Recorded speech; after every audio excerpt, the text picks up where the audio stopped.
Selamun Aleyküm değerli izleyenler. Karikatür Atölyesi'nin yeni bir bölümü ile karşınızdayız.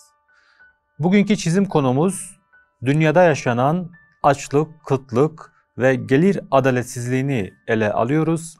Sizler de yine ekranlar başında bize eşlik edebilirsiniz.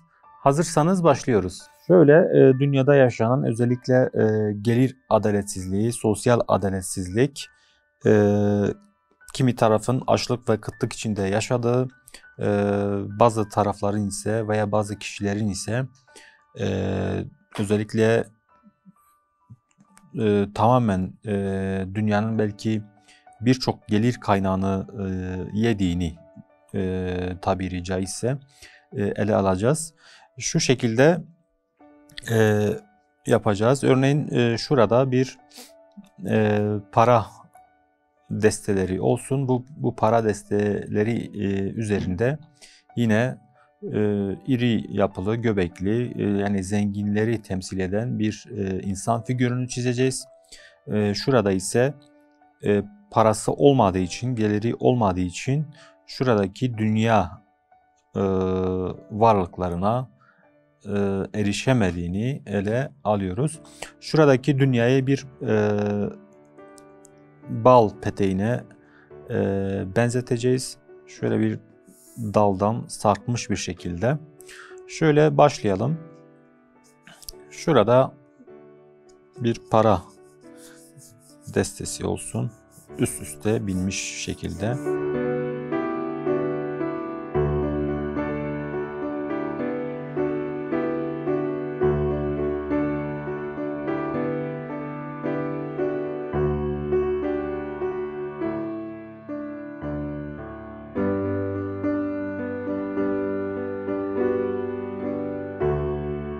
Şöyle şu aralıkta olacaktır. Yani şöyle bir bakış açısıyla çiziyoruz. Şurası para desteleri, yani para veya dünya bir para birimi ile dolar şeklinde, dolar amblemi de olabilir. Şunları şöyle deste haline getirelim.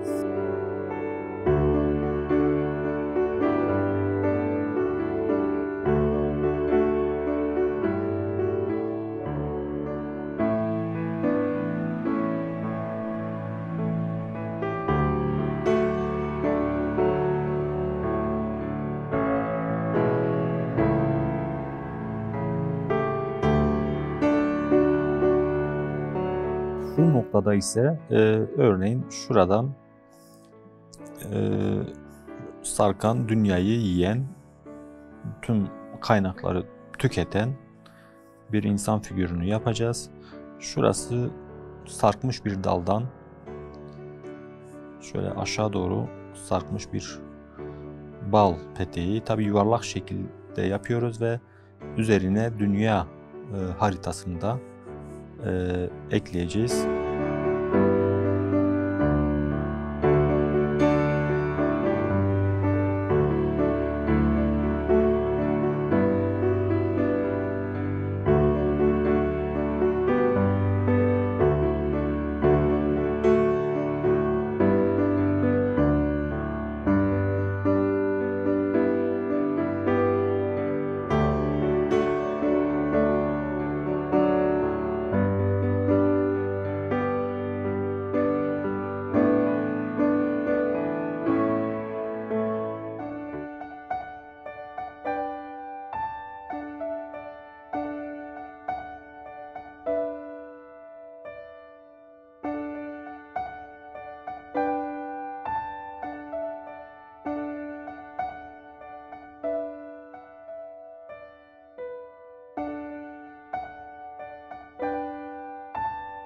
Şurada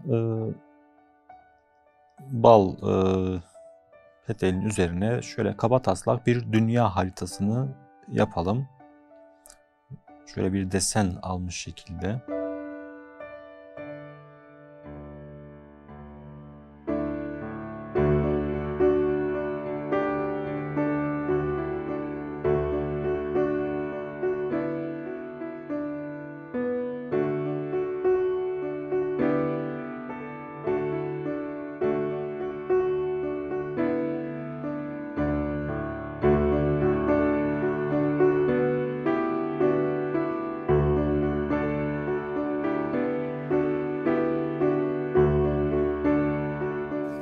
da bu baldan içen, şöyle bir akan bal olsun, baldan içen bir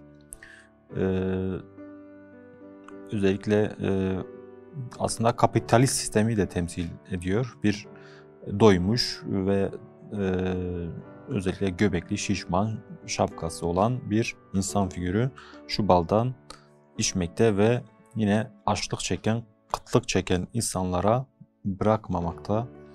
Onu da şurada yapalım.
Burada aşağıdan yukarıya doğru uzanan eller, yani ihtiyaç sahipleri, kıtlık çeken insanlar ancak bir şekilde ya da bir türlü ulaşamıyor. Şöyle yapalım.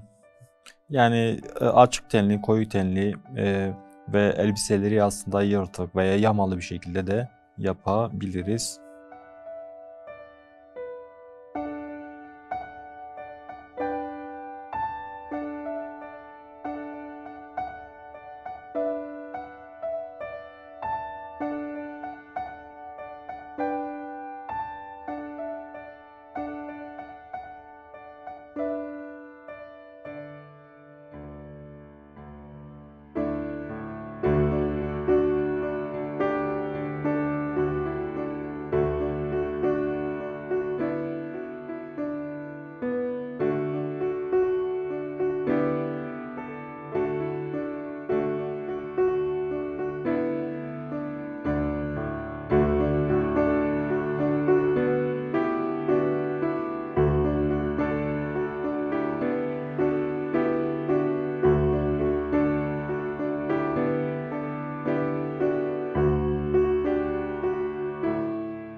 Da bittikten sonra artık siyah bir kalem ile üzerinden geçebiliriz ve resmimizi daha da netleştirebiliriz. Şöyle başlayalım. Şöyle yine yukarıdan başlayalım. Şu şekilde aşağı doğru gelelim.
Bugünkü çizimimizin sonuna geldik. Bugün dünyada yaşanan açlık, kıtlık ve gelir adaletsizliğini ele aldık. Yeni bir programda yeni bir konu ile karşınızda olmak ümidiyle Allah'a emanet olun.